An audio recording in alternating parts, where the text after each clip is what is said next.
Uh, Being in this course means not just learning skills, but since you're learning skills and you're online with people from all over, and academia is about networking, and even this whole project is about networking, and you see that every week there's different lectures. I wanted to give you a chance to network yourself. My own personal feeling is that, you've come to these lessons, and if you've met new people, even if you met one new person, perhaps stayed in touch, perhaps somebody you'll want to work with, you'll want to study with, you'll want to visit, then I think it's a great added value to these projects. So I've given you a chance to make kind of a networking list if you would like. It's not a must. I wrote to you optional. I can show you what the file looks like. Wait a minute, I'll share. I stop my sharing. I'll share, and I prepared all the files so that you can see them when they're open. And you can see that the networking file, I put myself first so that you don't feel uncomfortable being first. But if you would like to get to know the people in the group, and if you'd like to get to know others in the group, right, you have here, you can scan, or I can put the link in the chat. Okay. Then if you'd like, you can add your name. I'll just copy the link for a second and put it in the chat. And you can also scan. Then I think it'd be a good idea to be able to. And it kind of gives us a chance before we start the lesson, officially at 4:10 CET. And so that you have this chance beforehand to get to know the people. And if you're interested, I see some people are joining. I can see you up here. That's quite wonderful. And especially interesting, of course, perhaps field of study, university. You could also, this way you know if you're going to a certain place, if you're going to visit for a course or for a summer or for a semester or for a conference. And I think it's wonderful to be able to have people to look up who have similar interests. And so those who are interested, like I said, those of you who are joining us now, because I'll repeat myself because some people are joining now. This is a networking list for you to use to meet people in the course academically. Here is, you can scan, hold on. You can scan, and I believe I put in the chat the link. So you can scan if you're interested. I can simply see people joining the group as we go. So I'll just give us all, I think by starting at 4:10 also gives people a chance to come online. And also will give me a chance to see where people are from, what universities you're from, what programs you study in. It's a big variety. And we can also look at the list at the meantime. Wait a minute. I will say, Zibora, that networking Yeah. is the most important thing a researcher or a human being can make, because this is always a network that will support your activity. You are going to collaborate in professional level. You are going to build your resilience, because one of the most important topics is the people that you know and the people that you can respond and communicate. I think this is the future of the higher education. Right now, there are a lot of questions about the relevance of the universities regarding Yeah. the about the employability of our students. Still, the university is a place of networking. Whatever happened, you need to come in order to speak, to communicate, and network. I mean, this is on top of what did you say, Zibor? I think it's very, very important things. And at the end of the day, this is what does it remain. The people that you Yeah. know. Absolutely. And I think, since we're going to be talking momentarily about writing and specifically writing style leading up to publishing a scientific article, then many fields, articles are hardly ever written by one person. Very often they are group efforts, they are team efforts. Very often they connect between different research groups in different countries, in different faculties. There's interdisciplinary work. And like I said, even if you've met one person as a result of the networking, then I think that you should be very happy, and more would be even better. I'm going to go back and just see how our list is progressing. Look how nicely our list is progressing. I see some people are from the same university, but I don't even know if you know each other necessarily. Just because you're in the same university doesn't mean that you know each other. I'm sure these universities are big. I know that the Technion, we have 15,000 students, 10,000 undergraduates, and 5,000 graduates. So certainly not everybody knows everybody. And you can also connect with people who have a similar interest, or even if it's not the same area of study. Like I said, there's a lot of interdisciplinary work, or maybe you want to talk to somebody about a different field, or maybe you're interested in other fields.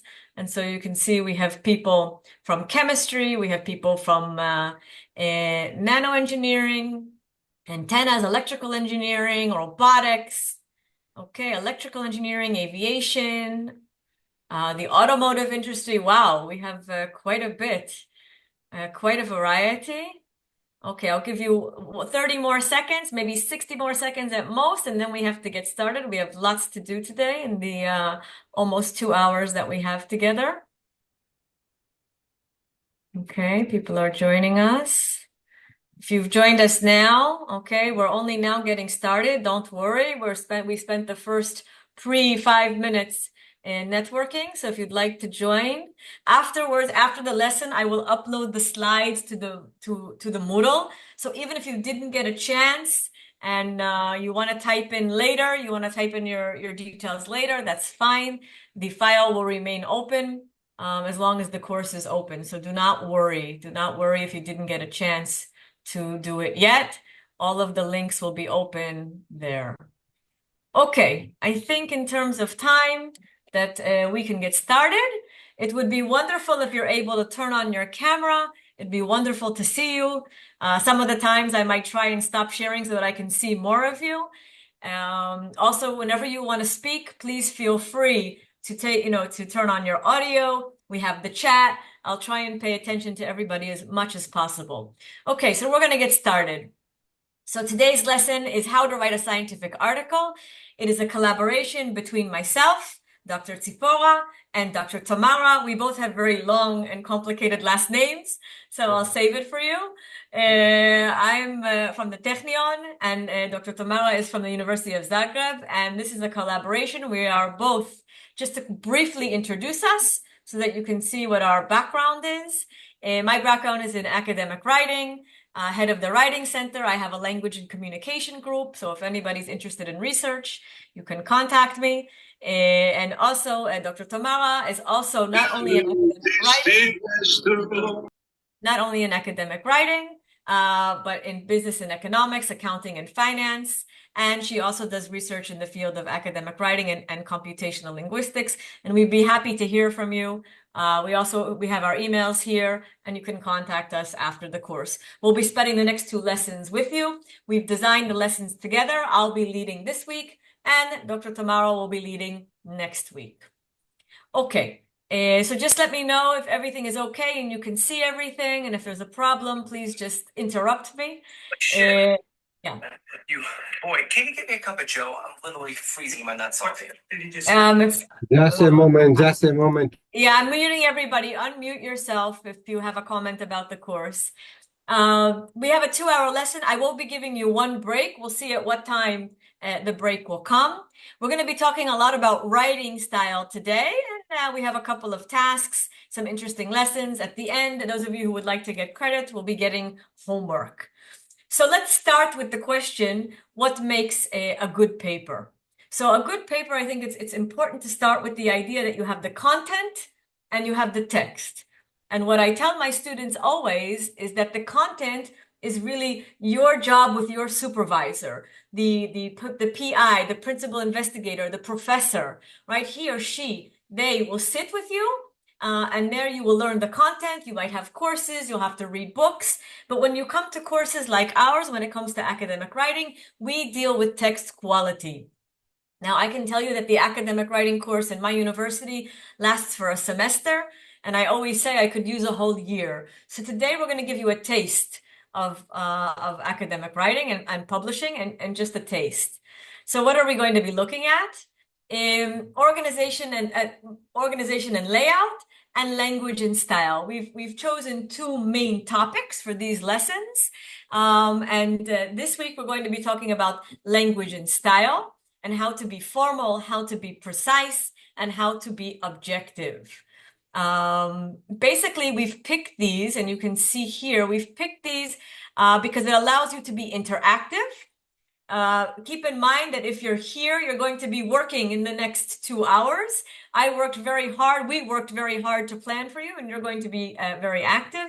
And these are flexible skills. These are flexible skills for a variety of genres that you'll be writing in academic writing, different parts of the article, different kinds of texts, and we're not focusing on one specific kind of text.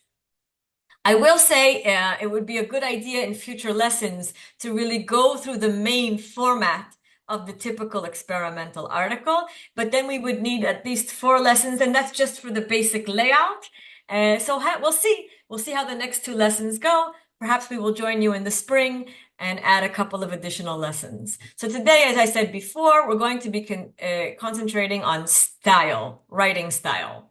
Okay, so I'm already going to ask you to kind of wake up. I hope you're all with it. And I think the basics of the basics is realizing what you read, what is good, what works and what doesn't work, so that you can then understand how you want to write yourself. So we already have a shared, I promise you we're going to have about 3 or 4 shared files. So get your phones ready, get your fingers ready. What I'd like you to do is scan. And I've opened up a table that looks just like this. And I'd like you to open up any file that you have open on your computer, an article you're reading, something you've written, a draft. Even in this case, you don't have to let us know. And I'd like you to tell us if it's a good, or you don't have to take credit. We don't need to know who it is. Don't be embarrassed if it's your own sentence. We're not going to ask if it's yours or your supervisors or anybody. And I'd like you to share with us, is it a good sentence? Is it a bad sentence? And why? Because that's really the first idea we want to talk about. So I'm going to leave the wait a minute. I'm going to go back to our shared file. Okay. And if we go to our shared file, here we have our networking. And if I go to my good and bad sentences, what I'd like you to do is open up one of those files that you probably have open on your computer already. You can pick a random sentence from the abstract, from the introduction, if you've written a report. Again, we're not asking who wrote it. Do we have a few brave souls? Do we have a few brave souls who can share with us a sentence or 2 from their work? Excuse me, could you share this link also in chat? Yes, absolutely. You are right. That's exactly why I did it this way. And then this and like this. And we'll put it in the chat. So you can either scan when we get to that, or you can get it in the chat. So let's take a moment. I'm going to be quiet for a moment, give you a chance to look for a sentence. As soon as you find one, you can add it to the file. I see we have our first brave soul. Thank you very much. Okay.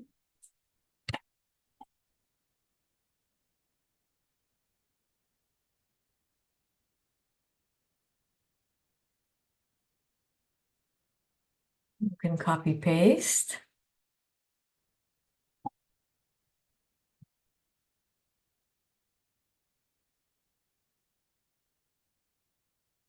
Sometimes the bad sentences are just as interesting as the good sentences, so don't be fearful of adding a bad sentence.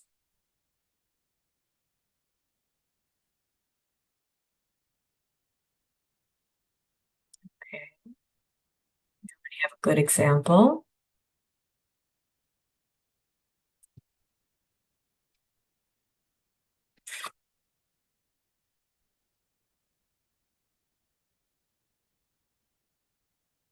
Something that's from a file, you can copy paste.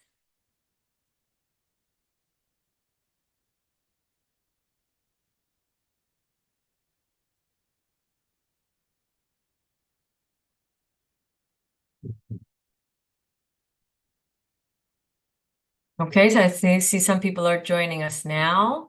I'll put the chat in the chat. I'll put the link again because I think if people join, I don't think they see the old chat. Correct me if I'm wrong. We've asked students, we're talking about writing style when it comes to publishing a paper, and we've asked students to have a sentence. Oh my goodness, is that one sentence? Oh my goodness. Oh my goodness. This is an example. How many words is this? Let's see. But the comment was very successful. Too long. Yes. Wait a minute. I want to see how many words it is. Word count. It's 113 words. Oh my God. Oh my goodness. Oh my goodness. I'm going to add that number so that people see how long. Okay. Okay. Very good. Okay. Excellent. Excellent. Okay. I see some good examples. I'll give you another minute and then we'll review them.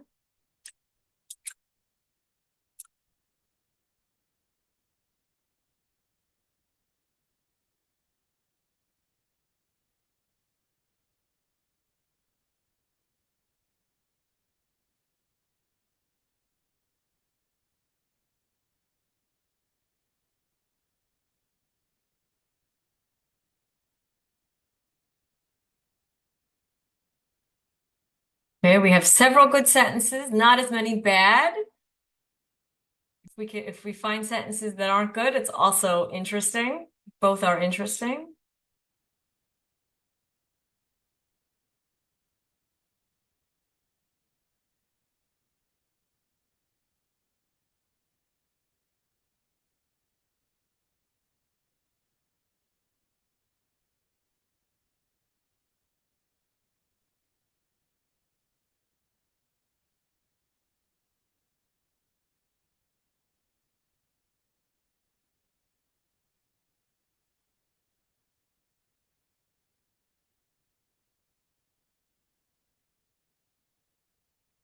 Okay, anybody else want to add? And if not, we're going to start discussing as soon as our two participants finish their reason, which looks like they've just about finished. Okay, let's look at the bad sentences first. Currently, there are a few methods which are used for restoration in various fields. Not clear, I completely agree. Why is it not clear? It's too what? Who can help? Too Vague. Too vague. I completely agree. Too vague and too general. And I would say that that is one of the keys of a bad sentence. Bad sentences are often too vague and too general. Let's look at the other bad sentence. Clearly too long. Clearly, I'm so glad we got an example because there are so many sentences when you look at some academic papers and when you look at sometimes things that are considered to be not well written. Length is very important. How long? Anybody know what is the recommended length? If we could take an inexact science and make a suggestion, how long do we like our sentences? Anybody know? Or how long should they? What is the longest? A guideline? I usually tell. Yeah, go ahead. As a reviewer myself, Yeah. I don't want to see longer than, let's say, 2 lines. Yes. So I Depending always on say the font, but I mean, 2 lines, that's right. Be careful when you reach line 3. Very often I tell students a red light, kind of like a traffic light, is when you get to over 30 words. Even 30 is kind of stretching it, but certainly over 30 words. So we have another bad. Okay, we're starting with the bad. Here we have an example in Spanish. And I can say to you that even for all those of us who are not Spanish readers, it's a very long sentence. If we look at the length, right, if we do the word count, it's 50 words, way above what is suggested. So absolutely, it is too long and it has unnecessary explanations. Absolutely. So I don't have explanations and we're going to say too long. So first of all, the generalization is long sentences and vague sentences are bad. Very easy. In other words, you can already fix your writing and make it better just by being careful with the length. Okay, that's tip number 1. Now let's look at the good sentences. Okay, good sentences. We have a participant who said good, but then I'd rather split it into 2. So maybe it's more of a good/bad. But it is definitely understandable and definitely focused. Here we have clear and positive. It requires team members to navigate a new terrain. Clear and positive. In recent years, environmental and energy issues have become increasingly prominent, short and straight and to the point. So here we have clear, to the point. We can see very similar, okay? Very similar, short and to the point, short and to the point. Both of these sentences are short and to the point. Clear. PDT emerged as a promising cancer therapeutic technique due to the prospect of triggering and controlling drug action. Clear, straight to the point. Notice this is what makes a good sentence. Okay. Information can have a negative influence on people's choice in the formation of their opinions, particularly during general statement and example. So it gives you something clear. You have the statement, you have the example, right? It looks like what you're saying here, correct me if I'm wrong, that it's clear. Technologies such as FDM, SLA, SLS have unique specifications. The statement assures us that all technologies could be used for creating, and the author is preparing us. Again, from what you've written here, it looks like you're saying clear. We have a clear purpose. We have a clear idea. And here we have one that's medium. In addition to socioeconomic problems, the youth market of Ukraine is affected by global trends in employment transformation due to the development of information communication. You say it's a bit emotional. Okay, so we don't really have, we don't have a lot of emotions in academic writing. I agree with you. I'm going to leave it on the side for now so that we clearly give the students a message, clear, short, to the point, as opposed to long and vague. Very good. Let's continue. Now that we know basically what is a good sentence and what is a bad sentence, let's inspire you a little bit before we get to a specific example. It's far more difficult to be simple than to be complicated. Okay, thinking about good sentences are fairly short, not short, but fairly short-sighted. Okay, if you need to read something again and again, or something is not clear, if somebody reads your draft and says it's not clear, what is your answer?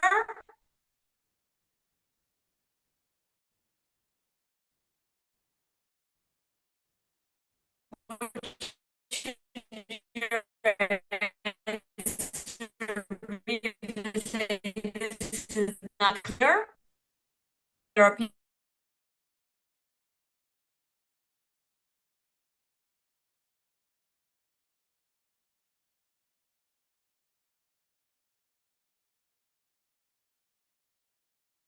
you have to redo it. Absolutely. The key to good writing, always think about the reader. You always have to, after you've read, you have to come back and pretend you are the reader. It's not always very easy, but that is the key. Okay, what I'm trying to give you today is a list of tips of how can you become a good writer, good and bad sentences. Okay, something is not clear. Automatically, it needs to be fixed, and you always have to pretend to be the reader. Okay, let's continue. Let's see an example of writing style and what are the potential problems of this kind of writing style. To take a look at the problem of declining numbers of patients to the ABC hospital, we decided to do a really big survey. We made a questionnaire, handed it out to 2,000 relevant respondents. We did this because right now,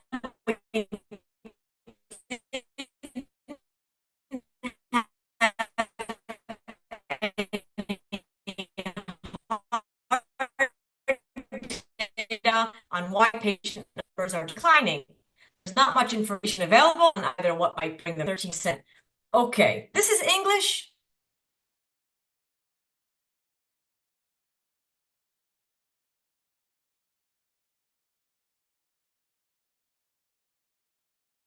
Learn from spoken language.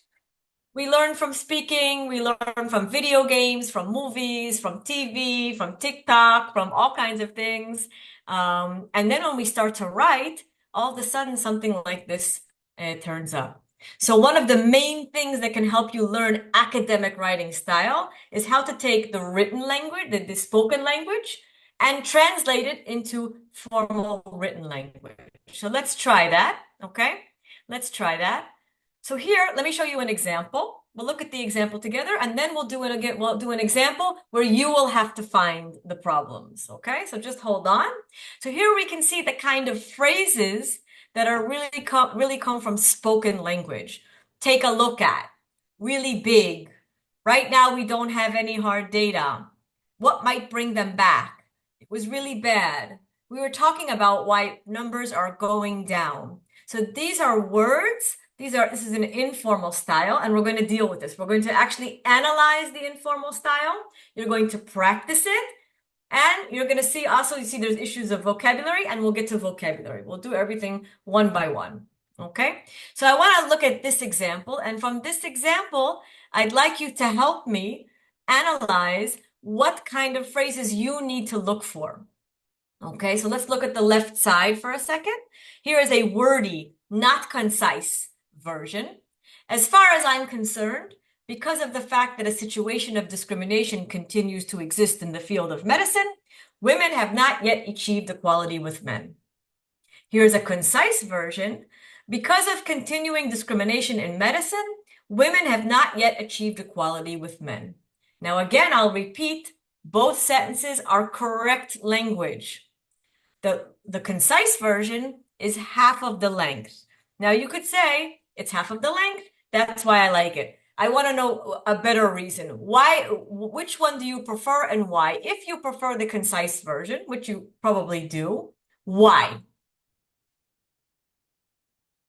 You don't have to raise your hand. We can have students participate whenever you're ready, and also in the chat, like I said, if you're shy. Okay. What do you like? I mean, it's shorter, but I want another reason. Why do you like? Okay, Ivan, I see you've raised your hand, but you could just give us the answer. Yeah, I think that concise is a better variant because firstly, we couldn't use the shorted. Oh, I forgot how this name when we use I am with apostrophe. Then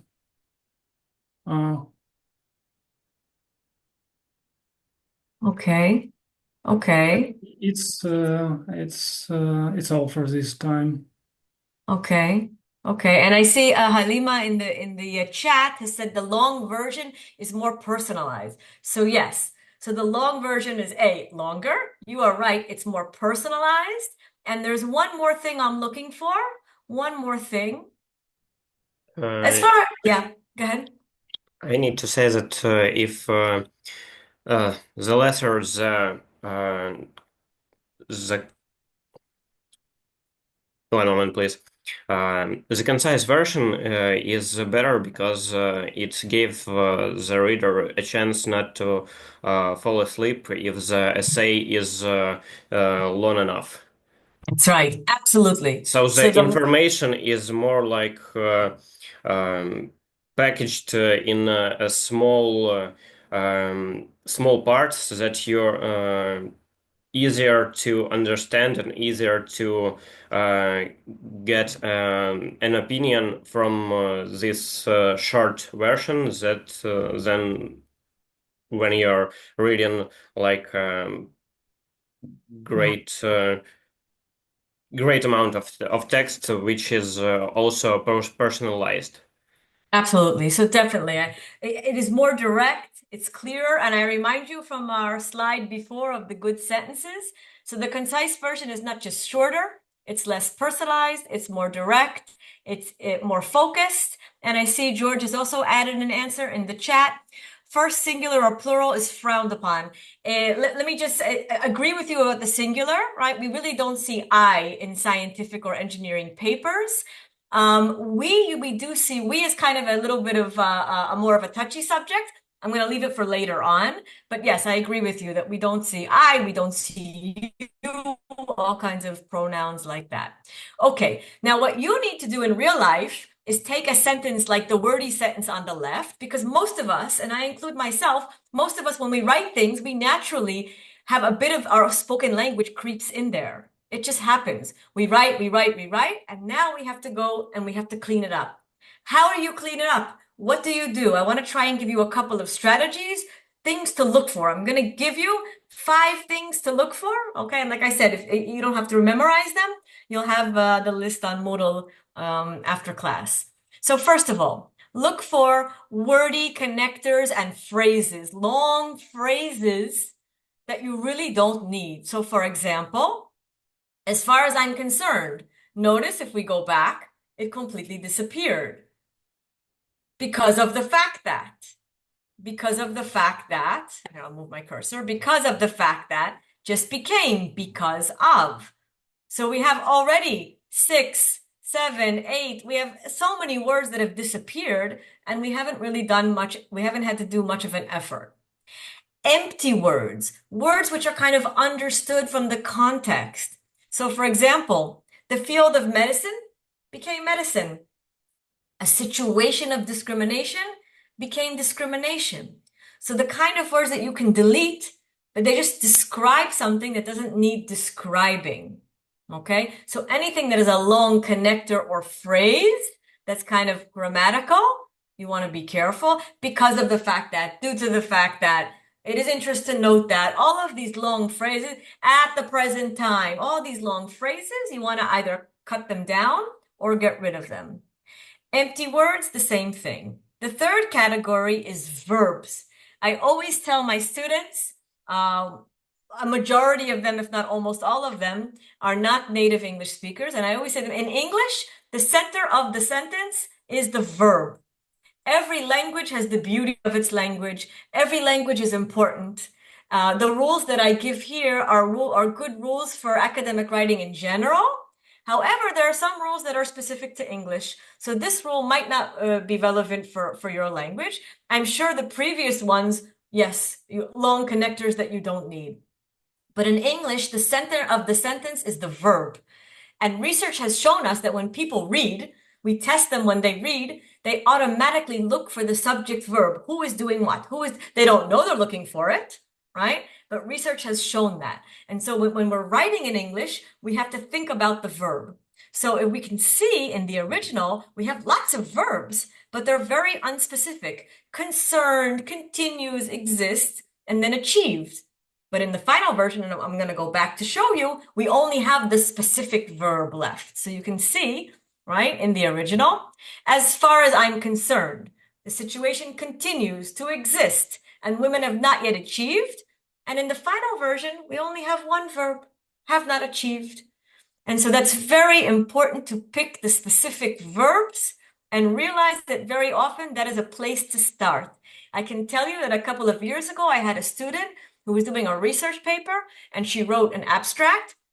She came to me with 2 versions of her abstract, one that she wrote, one that her supervisor wrote, okay? And then she said to me, I want to know which one is better. And why does my supervisor think that the supervisor's version is better? And I said to myself, oh my goodness, let's look at the 2 versions. One of the main differences was the verbs, okay? When you're doing work, her work was in a laboratory. You have work that has to do with the laboratory, different kinds of things that go on, whether it be calculations, whether it be life sciences and all kinds of processes. Verbs are the center and the key to being how to become make it formal.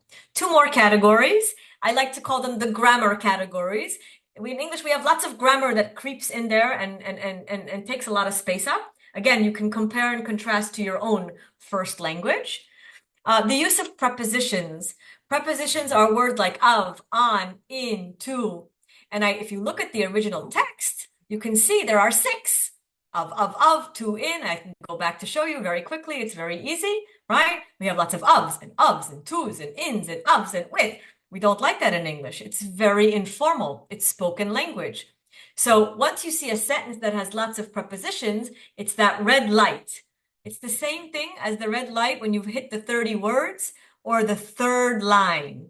Okay, I'm going to give you a series of red lights. Long sentences after word 30, line 3, red light. Lots of little prepositions, red light. Lots of verbs, but not specific, red light. In the final version, only half. The last group is also a grammar group, but actually very, very useful and easy to find. I call it the THWH words. I just think it's very easy for students to kind of notice it. You have that, which, there, who, here, there. It, this, it. Here also, these are words which are very often from spoken language. And in the original version, we have lots of TH words. And in the final version, we didn't have any. I see somebody's raised their hand. Is it a question for now? Ivan, is a question for now?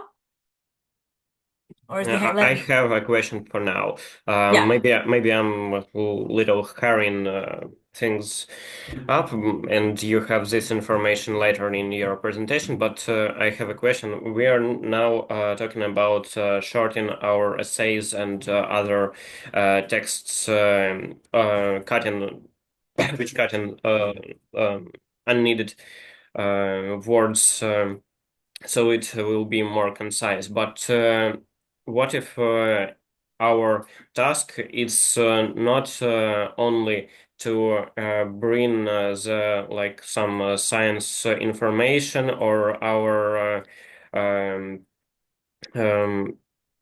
work to a text, a conclusion of it, but also we need some amount of text, amount of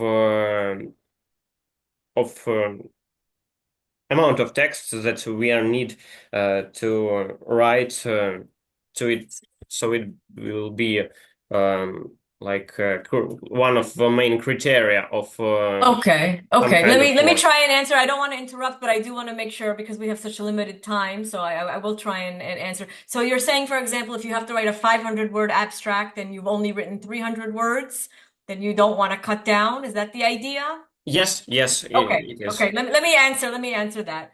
I think what's always important is to realize that by using all kinds of flowery terms and long terms in science, academic writing is not the solution. Because as you could see before, it creates text that might be correct, but very indirect, very hard to concentrate and focus and remember the ideas. The length of the text has to be proportionate to the content. And really the idea is that when you have a longer text, then you might have to actually give more content, more depth, more detail. And that some people have the opposite problem, right? And they go over and they have to cut down. But if you're cutting it down too much, then it's not always an issue of adding flowery text, but looking, where did you not explain to just make a text longer, but explain to make it clearer.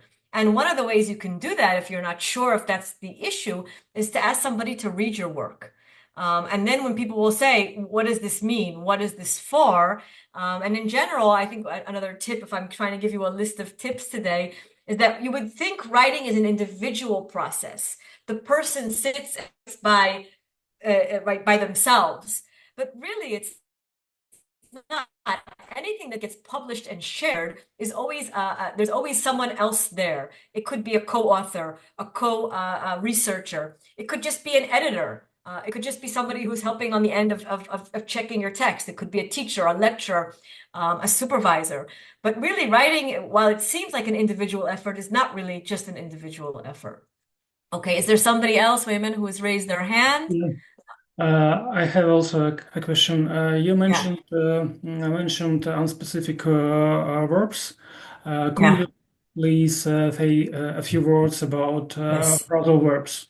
Yes, absolutely. I can put in the chat, when I'm talking about unspecific verbs, very often it's the verbs that we use so often in spoken language. So I always give the list of be, have. Again, you'll see it in the chat in a moment. I'm typing.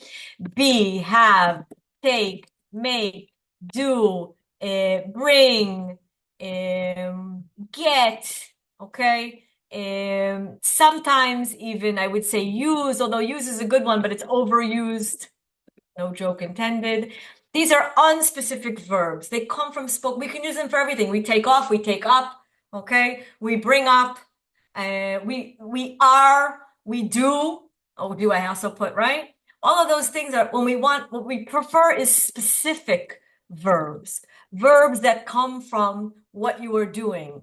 I'll give you general. I mean, you really have to. I'll show you a site later to get vocabulary. That's our next stage. We'll move to the vocabulary. You want to calculate something. You might catalyze something. Oops, lies. I'm typing and talking at the same time, and it's not really working to use my fingers and my typing at the same time. You might catalyze. You might develop. You might, okay? And these are just a very starting list. I'm going to show you a list a little bit longer, but the unspecific verbs, they come from speech. And the specific ones you can get also from reading other articles and from books and simply borrowing. Okay, let's continue. Task. A task is going to be literally a task. Any task that I give, maybe you've noticed, not everybody has to share their answers. I'd be happy whoever would like to share their answers.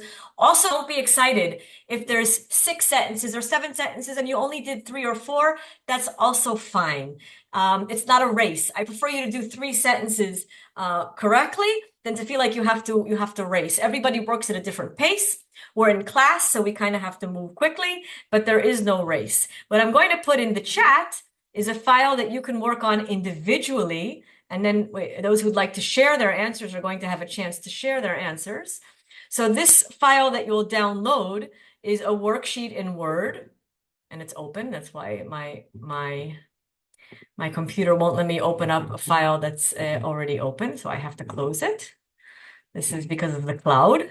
The advantages and disadvantages of a cloud. So let's try again. In the chat, I'm going to put a file and you can download it. It's a regular Word file.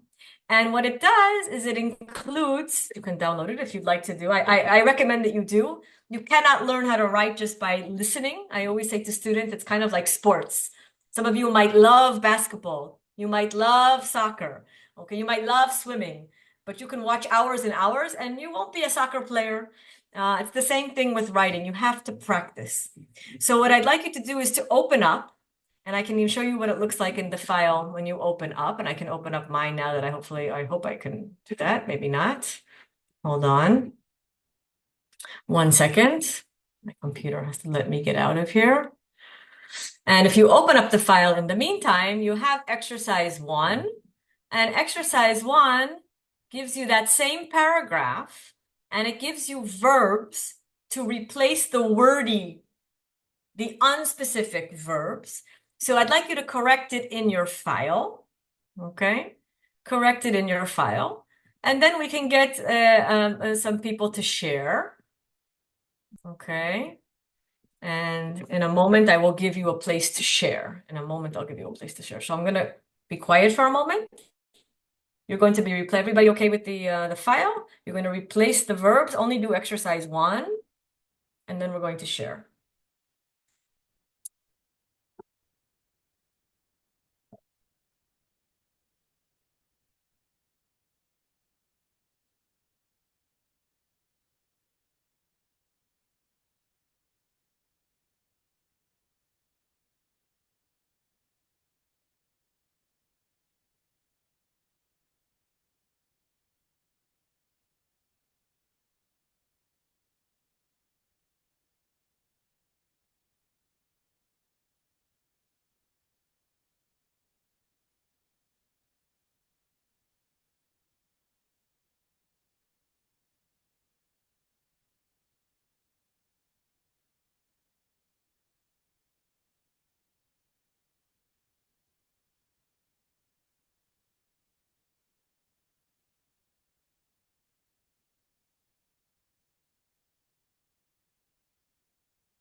Okay, if you'd like to share some of the sentences that you changed and that you improved, right? We can see some of the answers here. Okay, I will give you a place to share your answers because I think in the chat it'll be hard to see answers. And we'll use this for all of the exercises. If we have exercises that we hopefully will have time for, I have a couple of exercises planned. We'll use the same file. And then we can see all of our answers. So very good, I see you got the hang of it. Good for you. I'm very excited because I know it's not easy to jump back and forth. It's the limitations of Zoom, but you guys are great. Excuse me, Tipora, you Yeah. a docs.google.com. What is this? Like it's like a doc. You did not share, a file, no? Yeah, it's a file on Google Docs that And it's we have to shared. So yeah. copy paste, there our answer. Yes, I think you can see, Okay, I think I okay. shared. If you look at the screen, hopefully you guys can see that here I've opened a file where we can share all the exercise. If I have 3, we'll see if we have time for all 3. And for exercise 1, we can see that students are sharing. You can share part of your answer. You can share all of your answer. We have a couple of sentences, students that gave us the first sentence. And this allows everybody to participate, first of all. And it also allows us to look at the answers very quickly and efficiently, which I think is more efficient than the chat because the chat keeps running. And also the chat, when we finish the Zoom, is gone, and you will have these files that you will have access to as students afterwards, and you can download them also if you want. You don't have to put them even Tibora, online. Yeah, I have a question here, sure. right? I mean, a provocative one. Oh, okay. Right? So right now there's a lot of discussion about the introduction of AI in order to facilitate our life Yeah. and start to use it. So for example, someone is going to write a wordy, but he's following your presentation that is very detailed and provides instructions, can copy this wordy sentence, place it to ChatGPT and tell ChatGPT, made it Okay. from a wordy concise. What is your position? Yes, I'm actually going to ask you to hold that thought because in about 2 slides, we talk about that. So just hold that thought. I promise you I won't skip it because it is in the slide. And while there is no definitive one answer, we will talk about it. We will address it. So hold that thought. Why somebody erase? Why did you erase? We had good answers. We have some very good answers. Okay, we can see, I can already start highlighting if you'd like, right? The verbs to investigate. Okay, we decided to conduct a big survey. We distributed a questionnaire. Okay, I'm just going to try and mark. So I'm going to try and get to everybody. All right. Okay, which might encourage patients to return to the hospital. Very nice. Okay, we have a decline, right? We have all of these specific verbs. Wonderful. Okay. Okay, the results provide a basis. I think also was provide on our list. Okay. Okay. A firm basis while they're declining. Very nice. Very nice. To investigate the problem of declining numbers. It made a questionnaire, right? Distributed a questionnaire. Very nice. I think this is actually the original. So be careful, right? Just copy the ones that you have fixed. Provides a basis for discussing the issue. Very nice. Okay. Conducted. All of these are good verbs. And again, in a few minutes, when we're going to take this a stage further to vocabulary, I'll give you a source for additional good verbs. Very good. And The ChatGPT. what about passive or active? Oh, we'll get to that. See, I think you looked at, I think you because I somehow can saw see, my some of slides. the. You saw my slides. Wait a minute. Hold on. We will get to passive. We will get to passive. We will. We will. Very nice. Very nice. I think you guys did a great job. The ChatGPT version, okay, hold that thought. We're going to come back to that. We're going to come back to passive and active. Right now, we're looking mostly at the verbs, okay? Mostly at the verbs.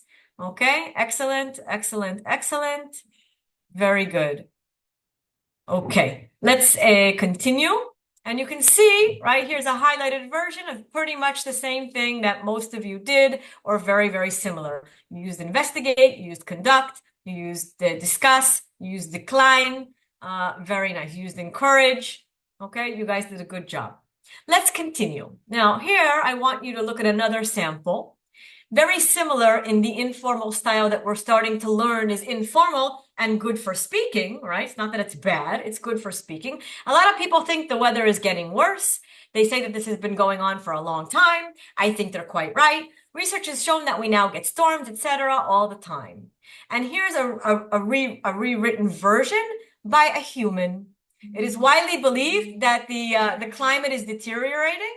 It is claimed that this process has been continuing for over 100 years. The belief appears to be supported by McKinley, who shows a 55% increase. Now, besides the fact that it's color-coded, can you generalize according to those rules, those guidelines that I gave you? I gave you 4 or 5 ideas about guidelines. What did they improve here? What did they work on? Can anybody give us an example? Again, either out loud or in the chat.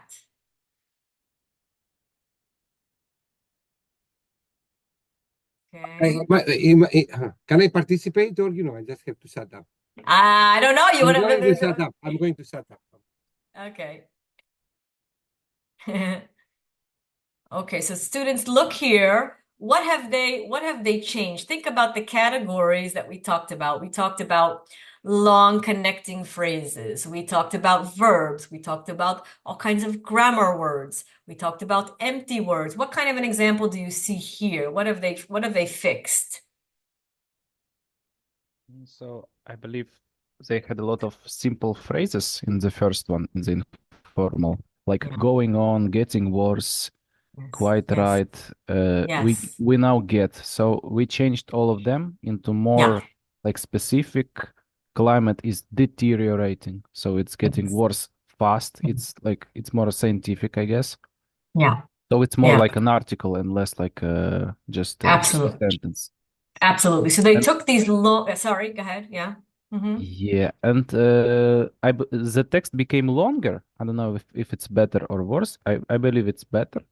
I agree. So they took these long phrases, right? They made the phrases shorter, but notice it's also a lot of them is verbs. Getting worse, deteriorate. Quite a long time, continue, right? I think they are right, supported by. Okay, so absolutely what they did is they took long phrases, for example, they improved their vocabulary, which we're going to get to, and they looked at their verbs and the lengthy phrases. And you are right, it's a very interesting that you notice that it's longer. What I would suggest and what I always tell my students is first make it formal and then cut it down. So this is a good version, but you're right. I would now say, okay, cut 5%, cut 10%. What can you cut? And for sure, there's something to cut. I want to talk about now because I want to have other chances to practice. Now the age, we cut it down 5 or 10.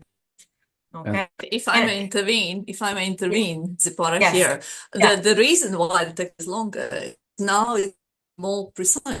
You have references read it, and there is also factual evidence, right? There is the support to what was vaguely mentioned before. Yeah, so this is actually the reason for the increase in the length, right? Yes, and we also have good answers, Tamara, in the chat. We have somebody said they've gotten rid of unnecessary connecting words, Lima, and also, wait a minute, Vanina said it's added the citation. So you're right about adding detail. They added the citation, it made it slightly longer. Okay, so absolutely. Now we're going to get to Costa's question. What about ChatGPT? So this is just one example.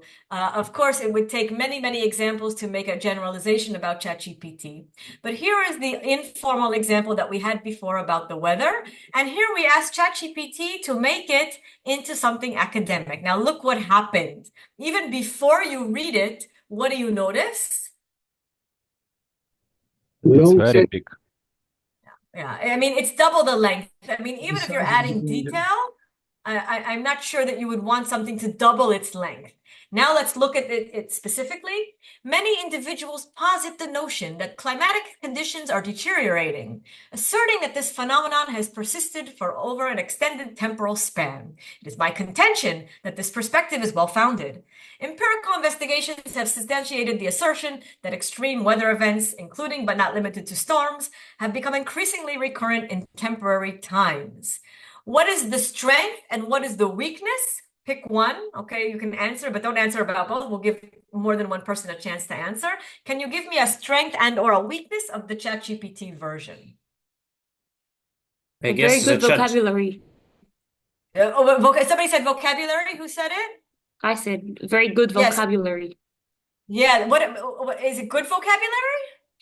Those are some really impressive words, like temporal, not very common used, but okay. So there are I agree with you. The vocabulary is impressive, but I'm going to add a but. It's impressive, but. Anybody wanna help before we If I could, I'd say that the ChatGPT version of this text is more like some magazine version than the official essay of some science member of university or etc. It's like for general. It's academic for general public. Okay, so you feel like it's still general and it's not very scientific. I agree. It certainly didn't do what it did here by adding a citation with a specific statistic. So you're right.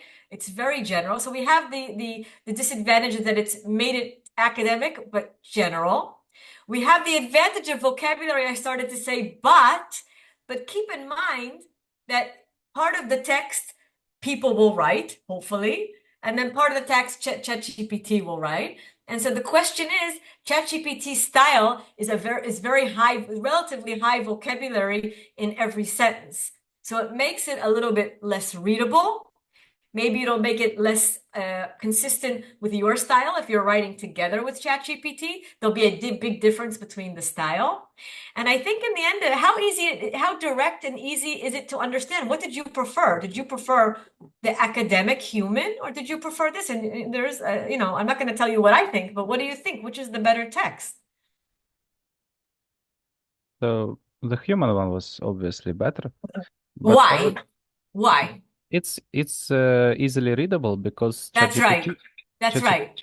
It's more readable, it's more scientific, it's more specific, and it's even more concise. Now, you can continue the conversation with ChatGPT. You can say, okay, now add this statistic. Okay, now cut this down. Okay, now change. But in the end, you're doing a lot of work to create something that still is not as good. Now, will ChatGPT get better? Yes. But I think what's most important about ChatGPT is to realize the limitations, what it can do for you, how it can help you, maybe on a sentence level, maybe on a level of taking what you want and cutting it down or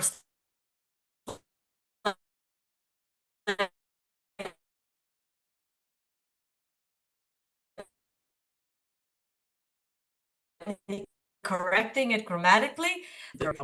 I like to use the analogy of Google Translate. All of us, I'm sure, have had experience with Google Translate, and you realize it's better than nothing if you can't read the foreign language that you all of a sudden want to read, but it doesn't give you a text that you can really see. You always have an issue. What's lost in translation? What's awkward? And I think ChatGPT is the same.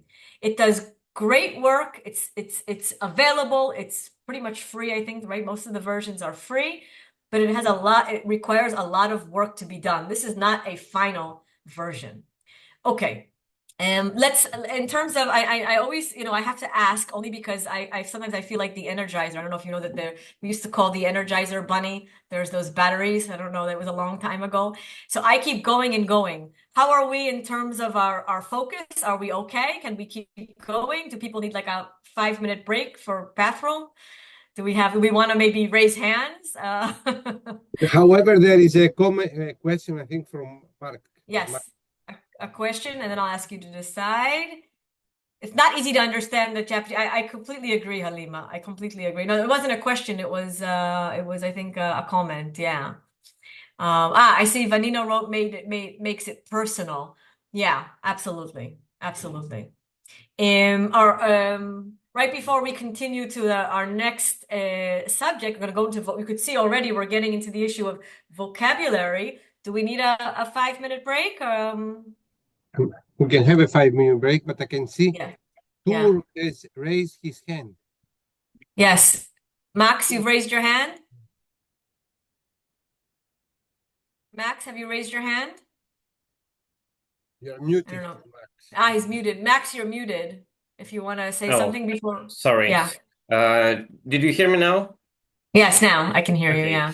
Thanks. I want to say that your examples of the ChatGPT version and the previous example on the previous slide of the human version are the human version with the highlighted parts of the text were easier to read and to analyze than the ChatGPT version. And Absolutely. the version of ChatGPT is highly dependent on the prompt you gave this ChatGPT version, and also Yeah. on the version of ChatGPT. Like if you gave this text to ChatGPT like second edition and or third edition, it's totally not the results that you gave that you get from ChatGPT 4 version or other newer AIs that could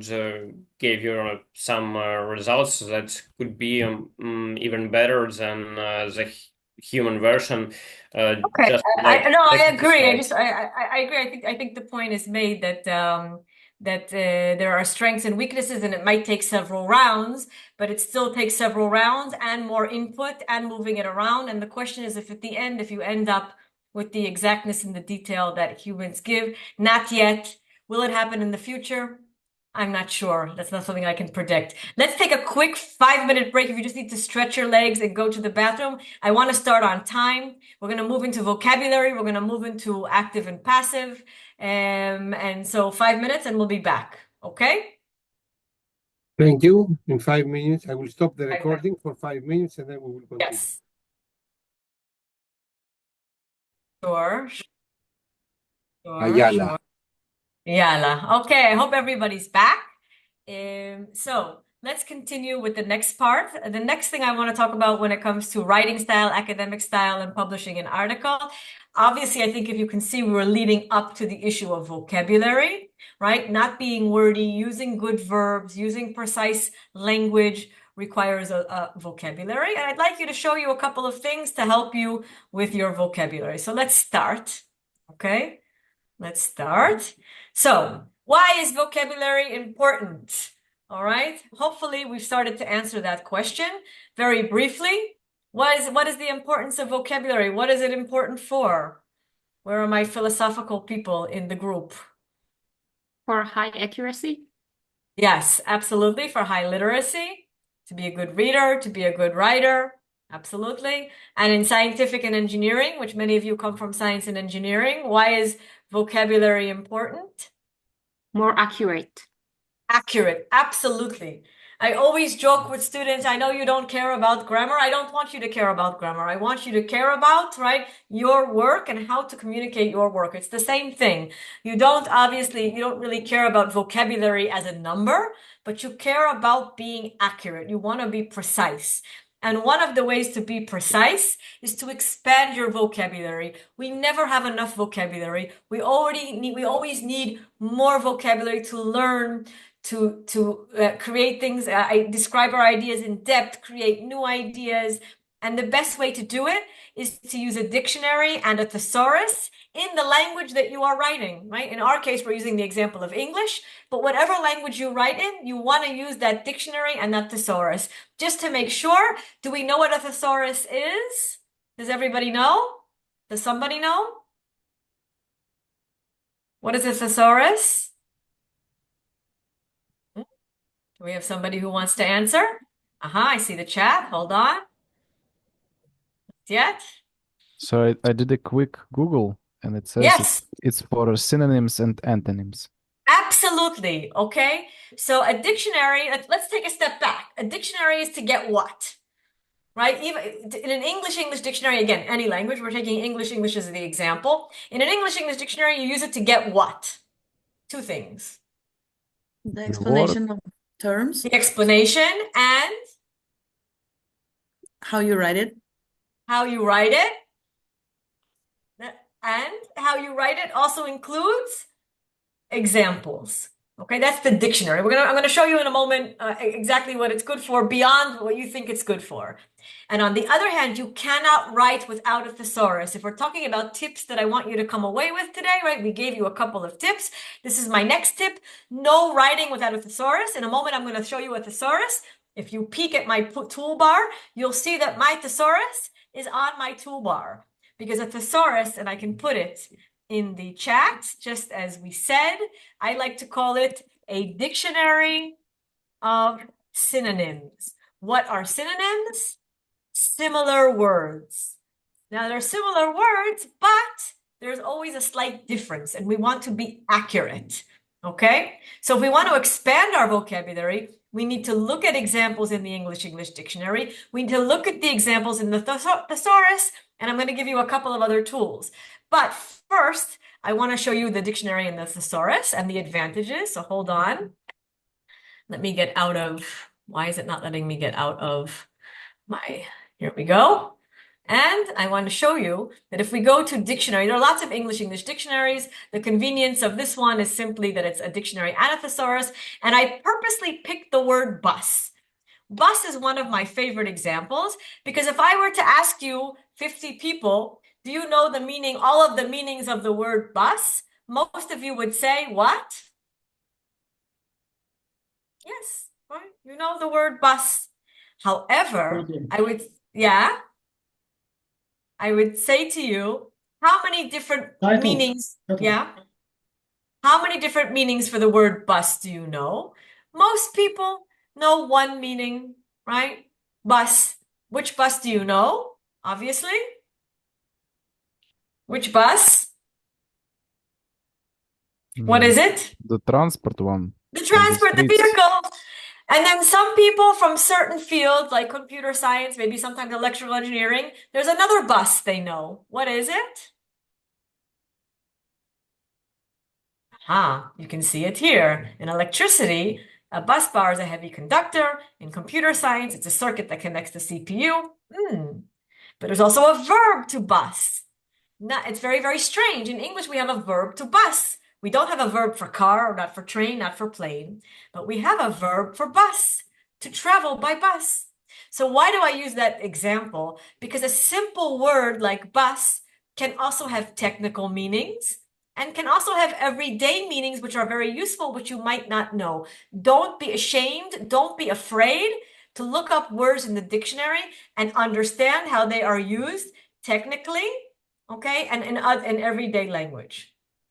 Every dictionary also has a thesaurus because sometimes we want to be more exact than the vocabulary that we have. Here, my favorite example is good. Why? You could do some sort of experimental work or even theoretical work, and you could say, I did good work. I got good results. What does that mean? You got good results. Can you give me a synonym? A similar word? What does good results mean? Maybe meaningful results. Appropriate. Or meaningful. That's beautiful. What else? Appropriate result. Appropriate? Appropriate. Proper. I couldn't hear. It was cut off. Sorry, Ivan. It was cut off. What did you say? He said appropriate. Appropriate. Okay. So you might have meaningful. You might have appropriate. What else? Give me one more. Positive. Positive. Positive is not the same as meaningful, is not the same as appropriate. So which did you mean by good? And if you look up good in the thesaurus, the thesaurus is just as confused. And it says to you, but which good do you want? Do you want the good that's pleasant? Do you want the good that's moral? Do you want the good that's competent? Do you want the good that's useful, reliable? Maybe you meant reliable and solid and stable. Maybe you meant something that was uncorrupted or undamaged or trustworthy or unimpaired. And if you're not sure what unimpaired or unspoiled or trustworthy is, you can now go back to the dictionary. So in order to be precise, you need to expand your vocabulary. You can take a basic term like good, right? And you can kind of get all kinds of ideas from the thesaurus. And then where you can get to those specific sentences like we had in the example of deteriorate. The academic word list is another source that's excellent. The academic word list is a list of terms which are good for all academic fields. General verbs, general nouns. And what I tell my students, I tell them, and you have the link in the next slide, so I can actually copy it for you if you want to, or I can copy it from here if you'd like to open it by yourself. I suggest you take this list, you download it, and I always say to my students that when you're having your coffee, when you're on your phone, you have 5 minutes here, you have 5 minutes there, open up the list and start to highlight good words or good word families that you want to be able to write. It's different to understand the word concept, you might all know, but when you have to write, do you understand the difference between conceptualize and conceptually? You might all know the word, right, distribute, but do you know the difference between a distribution and a distributive? You might all have to write, what's another one of my favorites, okay? Vary is one of my favorites. You might all know the word vary, but when you need to write, do you know the difference between variability, variable, variably, variance, variant, variation? They're different things for different fields.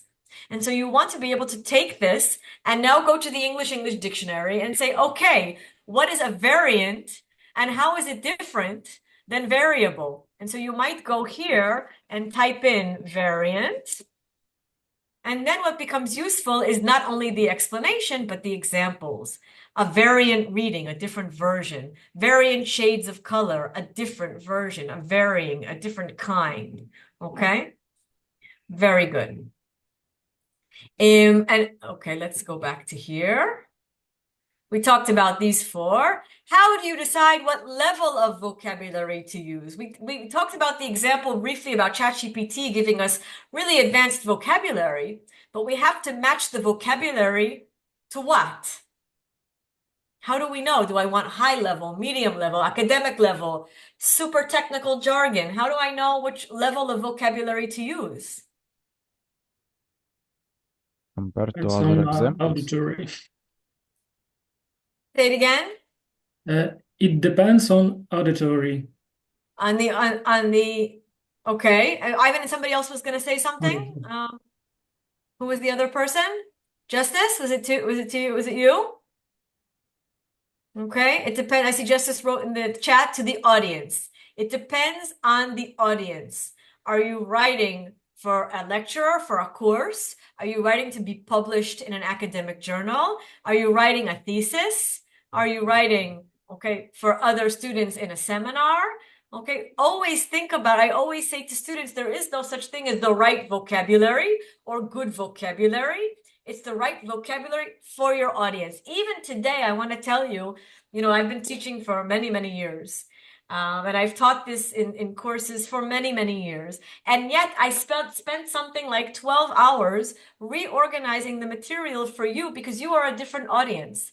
I'm used to a certain group of students who study a certain field of study at a certain stage of their studies, and you're a mixed group. So I said to myself, okay, how do I address this group? There's no such thing as taking a text and sending it to different audiences or writing it for different. You have to always adapt your vocabulary for the audience. Here I gave you the link for the academic word list. I already gave you in the chat. That's not a problem. Okay. I want to show you another tool, which may or may not be important for you right away. It's a good tool when you get to the stage where you have to present at a conference, when you have to submit a paper, when you have to write your thesis, and you want to say to yourself, is my vocabulary at a level that is suitable for? It might be for a general academic audience. It might be for a general audience. It might be for a very specific technical audience. And when you get to that stage, I've given you this site. And this site, I could show you also very briefly. Very easy, very user-friendly. Okay. And in this site, you basically put in your text. And it gives you the 3 levels of vocabulary where the most problematic level is the jargon, the red, the technical terms. And then you have to be careful. If we take, for example, if we go back to your good and bad sentences, let's take our really long sentence that we got, the 113 words, maybe the longest sentence ever in academic writing. And if we put it into this site, free, of course, I don't use anything that's not free in a course, and we ask the system to look at it, and then we will get the output in a second. I see my internet is a bit slow. Here it is. And it says, oh, just so you know how to read it, the black words are everyday words. They're considered to be words that most people should be able to read. Money, supply, business, technology. The yellow words, or orange, depending on how you see it, super important, because those words are the general academic words. They're like the medium, okay? They make your text a little bit more sophisticated, okay? But it won't hurt the comprehension. It probably won't hurt your reader if it's an educated reader. And they make your text a lot more specific. The words you want to be careful with are the red words, because very often, and it's not 100%, just like Google Translate, just like ChatGPT, right? You always have to have human intervention. The red words are what you should be careful of, because you have to make sure it suits your audience. Does your audience know what to calibrate is? Does your audience know what equilibrium is? Does your audience know what macro and microeconomic is? You might say, of course. What do you mean, of course? Maybe it's only for people who have a degree or have at least 1 or 2 years in a bachelor's degree or who took some sort of special course. Would the average person be able to know it? So this can help you know what kind of level your text is and how high of a level it is, and you can think about how high of a level you want it to be. Okay, very good. Questions so far about vocabulary? I would like to ask you something about Grammarly. So what Grammarly is doing when it's proposing there is correct our document. Can you provide more information? How does it work as a software? Absolutely. I have to say that for years, my students asked me about Grammarly, and then I said to myself, okay, I was able to get through my institution, the paid version, so that I could test Grammarly. And I can tell you this, that for silly mistakes, I like to call them the silly mistakes. You know, we sometimes forget a little mistake in the tenses, in the past and the present simple. We might forget a little bit, an a or an or a the, we might forget. And in those cases, 90% of the time, Grammarly does a good job of fixing those silly mistakes. Where is the problem? It asks you sometimes, it offers you a rewrite, which thinks it's better. You have to be very careful. You must read the rewrite. I can tell you there are two main issues, two main problems. One is in technical and scientific writing, and this I've heard from my students and my PhD students, that very often in the name of simplicity or in the name of grammar, it'll change your idea. And like we said before, science and engineering is precise, which is why ChatGPT, not only Grammarly, can be very problematic. So you have to be careful with the rewrites. Also, I have to say that while I was doing the test, I do lots of emails every day, and Grammarly was making suggestions for my emails. But to tell you the truth, very often it didn't give the tone that I wanted. Because I'm an experienced writer, I knew exactly the tone that I wanted in my email, and it didn't always make a suggestion that was the tone that I wanted. So what am I trying to say? For grammar, technical things, most often, and nothing's 100%, most often Grammarly is correct. When you have those rewrites, you have to be very careful about accuracy in science and engineering and tone when it comes to the email. It's true that if you're not sure about tone, you have to rely on email sometimes. But, you know, in the end, you can also ask somebody always to read your email if it's super important and you want to make sure that you're writing it the right way. Because the thing about tone and in general about manners is that they change from language to language. In one language, it might be okay to speak very directly and it might be acceptable. In another language, it becomes very impolite. In one language, an email could be very flowery and full of all kinds of nice things about the person. And it might be very typical of that language and that culture. In another culture, it might look very, very strange and very, very awkward. So when it comes to tone, sometimes you have to look at the internet and try and get additional tips. Sometimes you have to ask a native speaker of that language. Again, we take the example of English, but this happens in all languages, in all of your native languages that you have. And a lot of these things get lost in translation. Right? You say one thing in your language, Google Translate might do a translation, but it won't always be able to give you, like Grammarly, the correct tone. Okay, so I hope I answered that question. Yeah, Are there very any other? correctly. This Yeah. is my impression as well. You need to be very careful when Grammarly rephrases your sentences. I mean, Very careful. Yes. Thank you. What I think it's really important in general to use all of these tools that are mostly AI based. You need to use them as a tool. The whole idea that we're being told is generative, that's writing for you is very problematic when you get to a professional stage. And it really won't really write for you. It can be a good tool. Okay, so we've talked about writing style, good sentences, bad sentences, being careful with spoken language, watching your verbs, watching lengthy phrases, improving your vocabulary, using a dictionary, using a thesaurus. I now want to move to active and passive. Active and passive, hold on. Active and passive is a very sensitive subject, and there's an ongoing debate in academic academic articles. What is better? Is there one better? And all I can tell you is I can give you the pluses and minuses, just like with AI. I can give you the pluses and minuses and ask you to be careful. Because again, it depends on the language. And what I'm going to give you is relevant for English. And it might be completely different when you're writing in a different language, and that's okay. There is no right or wrong. There is what is correct for this language in this situation. So first of all, you have to realize that in English, active is always less wordy.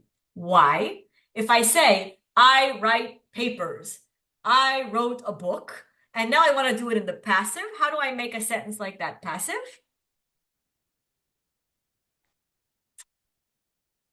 How do I say, I wrote a book in passive? A book had been written by me. That's right. A book was written by me. A book had been written by me.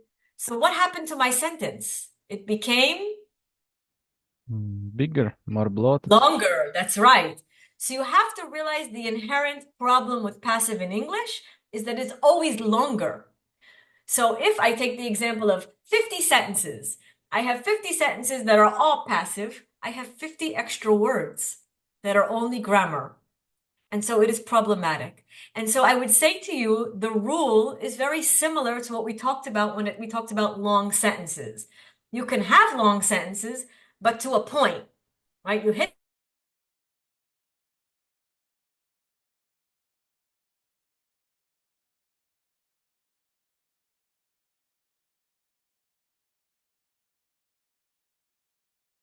%, 25%, 30%.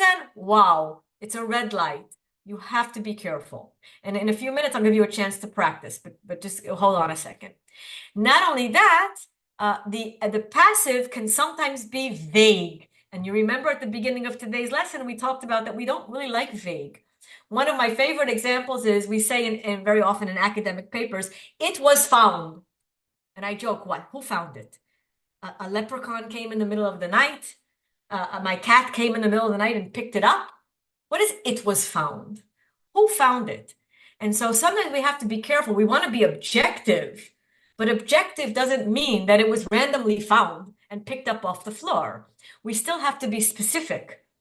And so I'm not saying not to use passive, but I'm saying that you have to realize the limitations of it in English and that it's wordy and then very often it's vague. And it is important to know what has been done in general, what has been done by other researchers, and what you have done. And we need to be able to differentiate between that. And not just it was found, it was believed, it was, and something like that. Let me give you an example. Okay, here's an example.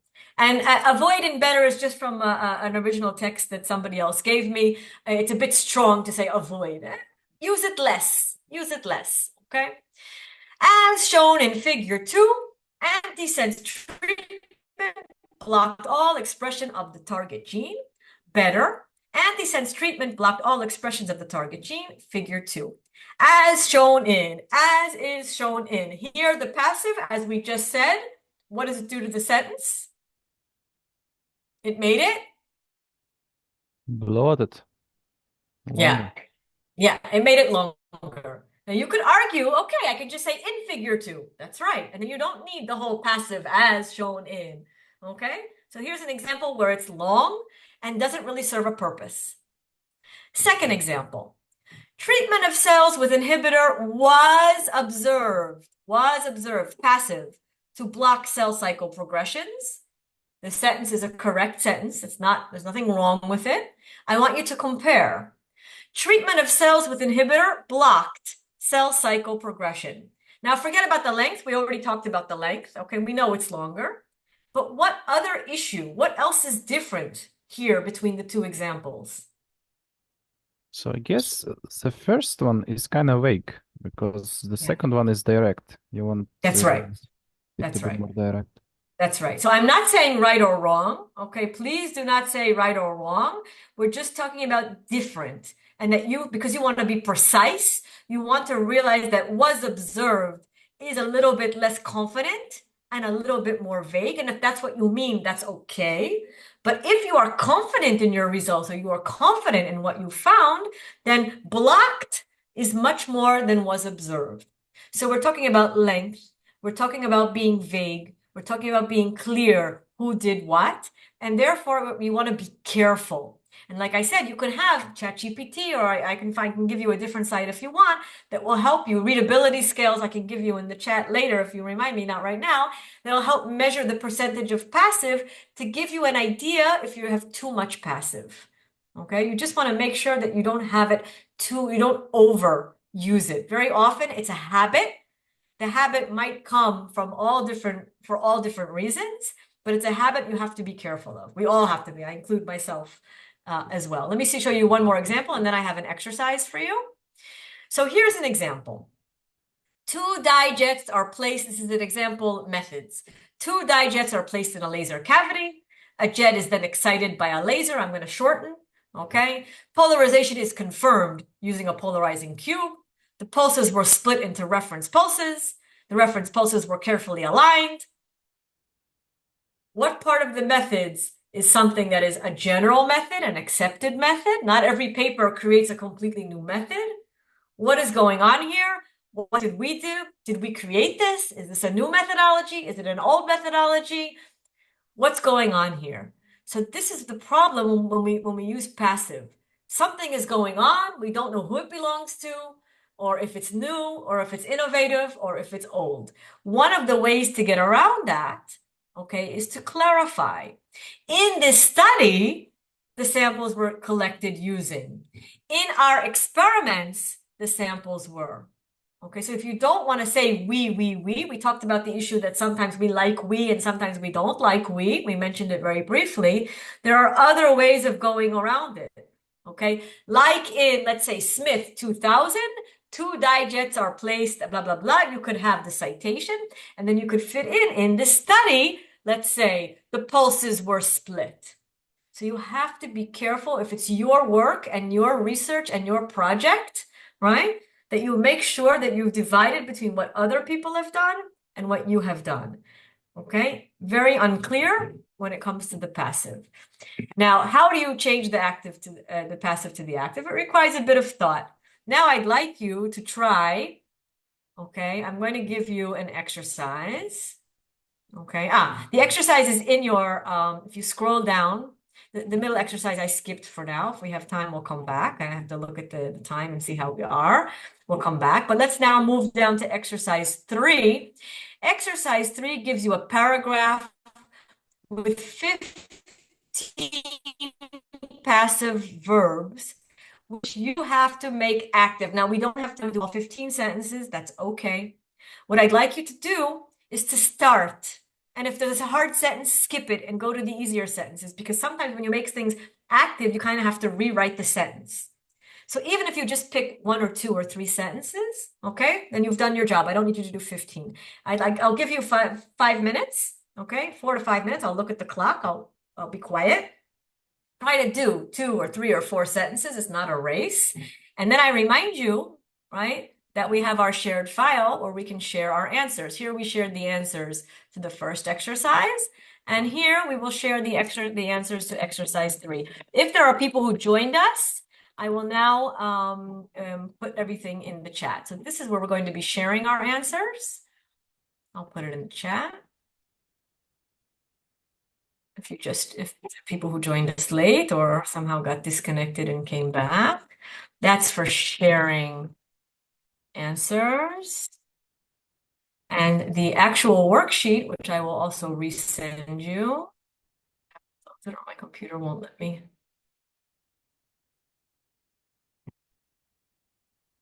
It's the third exercise. So I'm going to now be quiet for 3 minutes. And you are going to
Okay, if you'd like to start adding a sentence that you corrected.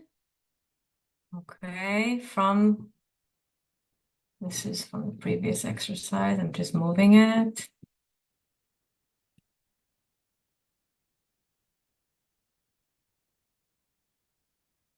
Again, you don't have to finish all of the sentences.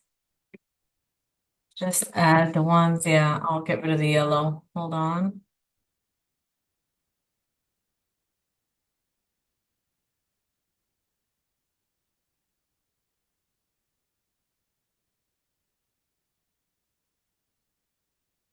Very nice, very nice. Okay, if either you or I can help you, if you maybe we'll highlight the verbs so that people can see that you've used specific verbs and active verbs. I believe I used the same verbs from the text. I just mostly rearranged and added like so the original sentence they said a specialist, but I Okay. guess he got like hired or something. They got this Okay. information to him. Also, I see one problem. So we use the same word obtained and to obtain in one sentence. So I guess you'll have to change that. Yeah. I'm just copying the original here so that people can also see later on the original. And I would be happy to get examples, just even if it's one sentence. Where is my spacing? So here's the original, and here are student corrections. You've now made corrections.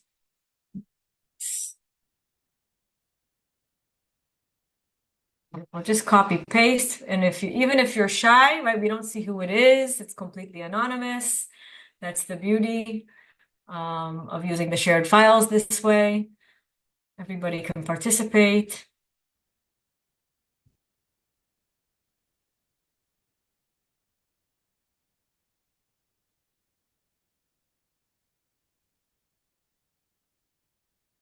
I guess I changed like one obtain from the sentence to the acquire using the thesaurus. Yes, absolutely. Yes, absolutely. Use a thesaurus. I always say it's not cheating. It's the opposite. It's the right thing to do. If you can't find the word, right, use the tools that can help you find the right word. That's the idea. For example, in I believe we have to we use the tool like DeepL because we always need to translate our text from like Ukrainian to English. And when you translate via DeepL, it's an AI translator like Google, but it also has something like a thesaurus built into it, so you can switch the words up based on the context and maybe the synonyms better, some better ones. Nice. I have to say that not all thesaurus are equal.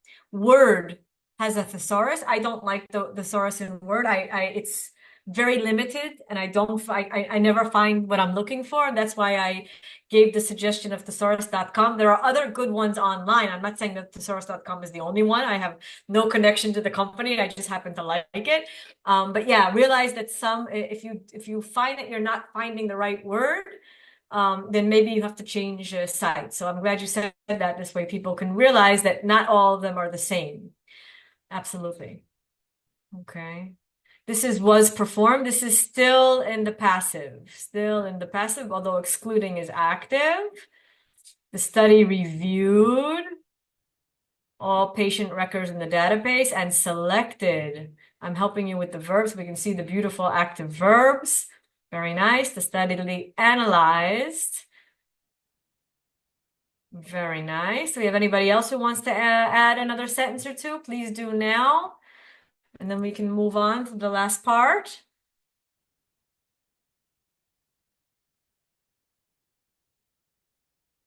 Anybody else want to share a sentence, even if it's the same sentence, but you chose different verbs?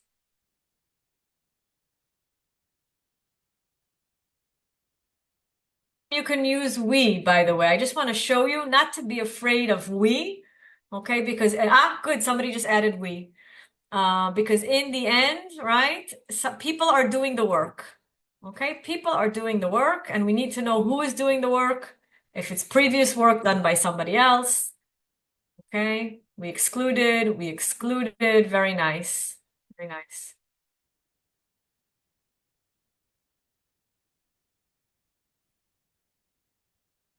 Very nice. Anybody else? I see someone's copying, so you can copy the sentence. Okay.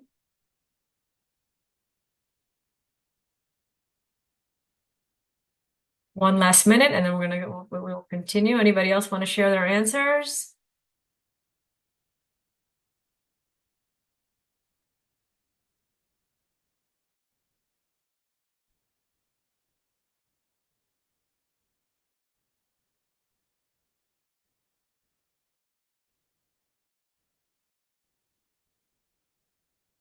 More than 5-6 minutes to do all of them. Okay, very nice, very nice. Okay. Okay, I do want to give some additional tips. I wish I had time to go into each tip separately and give extensive examples, but like for reasons of time, I think if you use this PowerPoint as a reference, then at least I think you can kind of get the style, and that we can help you can help find additional examples just by understanding. So we talked about being precise and being concise, not being vague, using specific verbs. Nominalization we talked about a little bit less, but that's okay. I think out of the three, this is the two more important ones. Being formal versus being impersonal. You and I are basically out. Okay, I could be in certain fields, not really the fields that you guys come from. We is definitely possible. Hold on, sorry. Okay, being objective and being cautious. Okay, we didn't get a chance to talk about hedges, but sometimes hedging is actually very important. I'll just say one word about it as we're ending our session. Hedges talks about words of uncertainty. Okay, like we saw the example, something was observed. It seems like. The reason for this could potentially be. Which fields do you think would use more hedges and which fields would use less hedges? Who can give me an example of one or the other? Maybe your own field. Do you think your field uses more hedges, more tentative, or less? Anybody have an example? I think that if you're an experimentalist and you're working in the laboratory, probably you can use tenses. If you are talking about, if you're a historian, probably you are going to avoid it. As an example. Yes, I always give the example of, I give a similar example, the experimentalists, people in the laboratory, people working with things and things that are alive and natural sciences and social sciences, almost always hedge. Things that are more mathematical, obviously, not hedge. So it really depends on the kind of work that you are doing. Kind of start summing up a couple of last minute tips. Read, read, read. I have students, I work with students on a regular basis, and every once in a while, I see a student who writes a little bit better than others. And I always say to him or her or them, okay, so what's in your background that makes you a little bit better than the others? And I always get an answer. Usually it's that I read. Okay, so you don't have to read, whole books. It's nice to read books, but just reading and reading and reading. It helps you with your vocabulary. It helps you develop a style. You become familiar. Definitely reading. Reading published articles will help you with the vocabulary in your field. Okay, and reading out loud. If I'm trying to give you tips every few minutes, I give you tips, and I hope you will use them all. You open your thesaurus, you open your dictionary, you open your jargonizer site and the academic word site.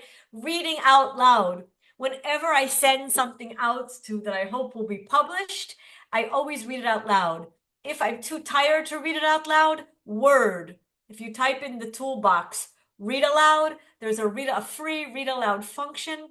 I promise you, all of the sudden, things that look so clear when you were reading, when you read it out loud, all of a sudden you're like, that's vague, that's redundant or repetitive. Why did I say that here? This is missing. If you have to breathe more than once while saying the sentence, it's too long. We've talked about long sentences and good style throughout. And those of you who would like to get feedback on your work, okay, we are giving you an opportunity to do a writing task and to get feedback. I'll show it to you. We're asking you to write about your project, any project that you're doing, a research project. It could be a small project. It could be an advanced project. It could be part of a project. I'd like you to check your jargon using the dejargonizer, and I'm going to show you in the template. We designed a template that everybody can share, and then you'll get feedback. So that is the final shared file. Where did it go? I thought I had it open, and maybe I didn't. It looks like this. Okay, it'll be, like I said, I'm going to upload the PowerPoint, so you'll have all of the links there, and I'm also putting it in the chat. Those of you who would like to get feedback on your work, you are going to be adding your homework here, and Tamara and I will be giving you your name, which audience it's written for. We can't judge if we don't know who's reading it. A researcher, a lecturer, it's for a journal, it's for whatever, a thesis, whatever it is. 120 words to summarize your project, preferably starting with the human only. Then using the jargonizer to see how technical you are. If you'd like to use AI suggestions, you can use it at this stage and then add your final version here. And if you've chosen to use AI, what were the advantages and disadvantages? What did you change? So if you'd like to get feedback on that, you can add it here in the next week or so. We'll put up a date. We'll probably give the 2 weeks because we have a lesson next week as well.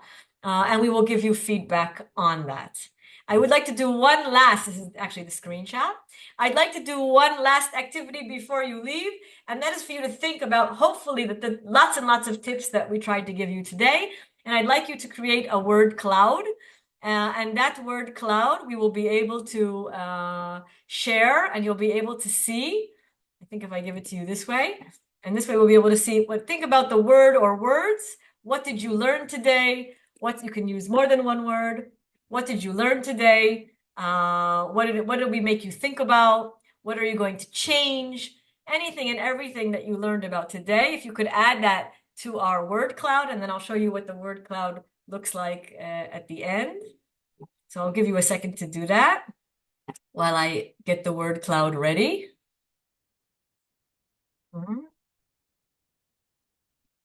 Would you please share the link to the jargonizer? Yes, absolutely.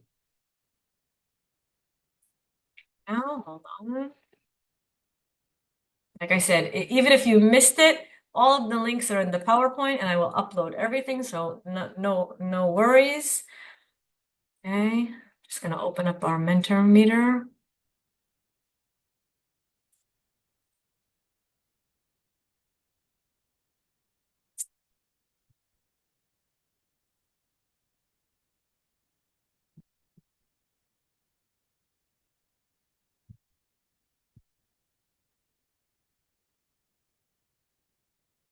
Okay. You can keep adding words. Does anybody else need the link? Anybody else? Oh, very good. Our cloud is getting bigger. I'll share it in a moment. Our cloud is getting bigger. Very nice.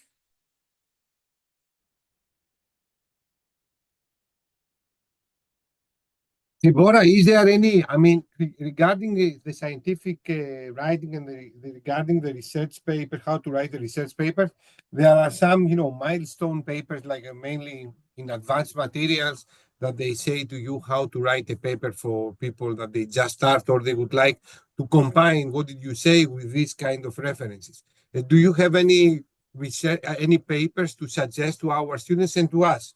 On how to write a journal paper, from your point of view? Yeah, good books, you mean? Books that have No books. I'm talking about the journal papers. There are, like in material science, there are some milestone papers that, they are not research papers, but they taught to the students how to write a paper. And they provide all how to write the introduction, the abstract, the role of the main body, the conclusions, the figures, and I was wondering if you have any suggestions, but the textbooks, I could see from your transparency that you used a textbook, like a handbook of 2006 about the fundamentals of scientific writing. Okay, thank you. Thank you, Deborah. Yeah. Okay, 1 second, and I will show you our cloud. Okay. 1 second. It's coming up. But your last point is very important. I'm asking the student, what is more important, to read or to write? It's like the chicken and the egg, I would say. Yes, absolutely. Very clear, very good point. Absolutely. Okay, let me show you I'll show you our results. Hold on.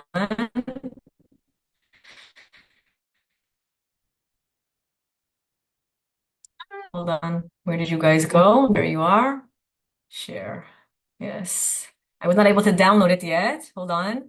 But you can see we get a nice cloud going here. And as you're adding, we get more people to add.